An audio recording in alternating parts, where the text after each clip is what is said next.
Minsan, napapaisip ako, bakit parang ang swerte ng iba? Bakit ako, kahit anong sipag ko, parang walang nangyayari? Habang sila, isang iglap lang, nariyan na agad ang biyaya. May araw na gusto ko na lang sumuko. May oras na tinatanong ko si Lord, bakit sila? Bakit hindi ako? Tama ba to? Tama pa ba to? Pero sa bawat tanong ko, may mahinang tinig na sumasagot. Anak, huwag kang mainggit. Sa tamang panahon, ikaw naman. At doon ko napagtanto, hindi hadlang ang mabagal na pag-usad, hindi kabawasan ang hindi pa pagdating ng biyaya. Baka kasi, hinuhubog pa ako.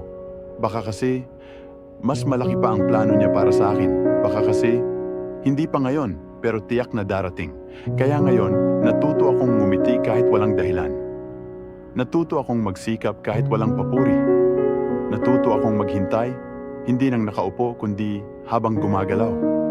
Hindi ako susuko, hindi ako maiinggit, dahil alam ko, sa tamang oras, sa tamang dahilan, sa tamang pagkakataon, ako naman. At kapag dumating yon, mas maiintindihan ko kung bakit kailangan kong pagdaanan ang lahat ng ito. Kaya kung ikaw, pakiramdam mo'y hindi ka pinalad, tandaan mo ito. Hindi ka nakakalimutan, hindi ka pinabayaan, inaayos lang ang lahat para sa'yo. Sa tamang panahon, ikaw naman.